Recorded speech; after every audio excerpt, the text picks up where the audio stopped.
Welcome my second channel Big boss Daddy. Big Boss Meter. আপোনালোকক মই স্বাগতম নহল মই আজি আহি উপস্থিত হৈছো আমাৰ গাঁৱত এই কথাখন যিয়ে নহওক অলপ নকৰো ভিডিঅ'টো আমি আৰম্ভ কৰো আজি আমি আপোনালোকক দেখাম ধাননি পথাৰ আখল সোণালী পথাৰ দেখিবলৈ কিমান যে ধুনীয়া সেই আসনৰ থকা সেই সোণালী ধান বৰ দেখিলে আজিও মনত পৰে সেই অতীতৰ নিজৰ জীৱনৰ কেৱল সুন্দৰ গোটেই দিন জুৰি ৰ'দৰ তাপৰ নিজকে পৰীক্ষা কৰি সেই সোণালী ধাননি পথাৰৰ মাজত যিজনে দিন ৰাতি বোকা পানী গছকি কিমান যে কষ্ট কৰে তথাপিও তেওঁলোকৰ মনত অকণো দেখাৰ ভাৱ দেখা নিদিয়ে আৰু সৈদিনত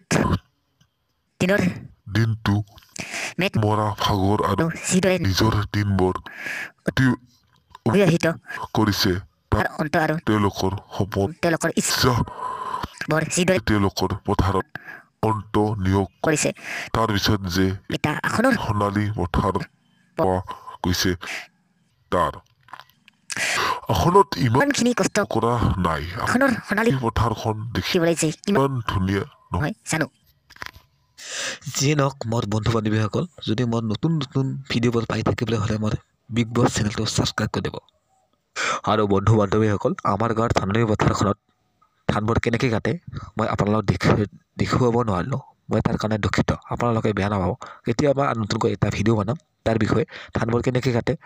মুঠা বান্ধে বা ডাঙৰি কাটে তাৰ বিষয়ে মই আপোনালোকক বহলাই দেখুৱাম কিন্তু এই ভিডিঅ'টোত মই আপোনালোকক দেখুৱাব নোৱাৰোঁ বন্ধু বান্ধৱীসকল যেতিয়া মই এই ভিডিঅ'টো কৰিবলৈ আহিছিলোঁ বা ব্লগ ভিডিঅ' বনাবলৈ আহিছিলোঁ তেতিয়া ধাননি পথাৰখনত ধানবোৰ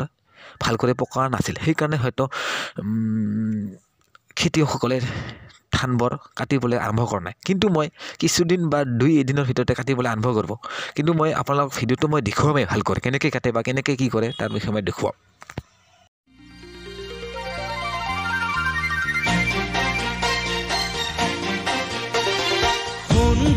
ধাননি